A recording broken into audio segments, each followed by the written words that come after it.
1992 December 6-ാം തീയതി അയോധ്യയിൽ ഒരു കൂട്ടം തീവ്രവാദികൾ, ഹിന്ദുത്വ തീവ്രവാദികൾ, സംഘപരിവാർ ശക്തികൾ ബാബരി മസ്ജിദ് തകർത്തു.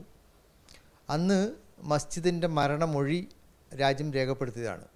കഴിഞ്ഞ 31-32 വർഷമായി ആ ഭീകരമായ ഊർമ്മ രാഷ്ട്രത്തെ വേട്ടയാടുകയായിരുന്നു. ഇന്ന് അതേ സ്ഥലത്ത് പള്ളിയുടെ 3 താഴികക്കുടങ്ങൾ പൊളിച്ചെടുത്ത് രാമൻ്റെ പേരിൽ ക്ഷേത്രം പണിയുടെ ഉദ്ഘാടനം നടക്കുകയാണ്. ക്ഷേത്രത്തിൻ്റെ ഉദ്ഘാടനം നടക്കുകയാണ്. തീർച്ചയായും മതേതര മതേതര രാജ്യത്തിൻ്റെ തകർച്ചയാണ് ഇന്ന് പൂർത്തിയാകുന്നത്.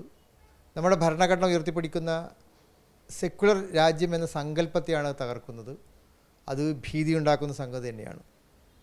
എന്നാൽ നമ്മുടെ ഭരണഘടന ഈ ഭീകര പ്രവർത്തനത്തെ, ഈ മതേതരത്തെ കുഴിച്ചുമൂടാനുള്ള ശ്രമത്തെ അതിജീവിക്കുമെന്നാണ് ഒരു രാജ്യത്തെ പൗരൻ എന്നതിൽ ഞാൻ വിശ്വസിക്കുന്നത്. 450 വർഷം ഈ രാജ്യത്തെ ഒരു വലിയ ജനവിഭാഗം ആരാധന നടത്തിയ ആരാധനാലയം തകർത്താണ് ക്ഷേത്രം പണിയുന്നത്. ക്ഷേത്രം പണിയുന്നതിന്, രാമൻ്റെ പേരിൽ രാജ്യത്തെ എല്ലായിടത്തും ക്ഷേത്രം പണിയുന്നതിന് ഒരാളും എതിരല്ല. പക്ഷേ പള്ളി പൊളിച്ചെടുത്ത് തന്നെ ക്ഷേത്രം പണിയുക എന്നുള്ളത് അത് മതേതരത്വത്തിൻ്റെ തകർച്ചയാണ്. രാജ്യം നൂറ്റാണ്ടുകളായി അനുവർത്തിച്ച് വന്ന മതേതര ബോധത്തിന് നേരെയുള്ള ക്ഷതമാണ്. എന്നാണ് ഞാൻ വിചാരിക്കുന്നത് ഈ രാജ്യം ഈ കെട്ടകാലം അതിജീവിക്കും. നമ്മൾ ശക്തമായ മതേതര രാജ്യമായി ലോകത്തിന് മുന്നിൽ തല ഉയർത്തിപ്പിടിക്കുന്ന രാജ്യമായി നിലകൊള്ളുന്നത് തന്നെയാണ്.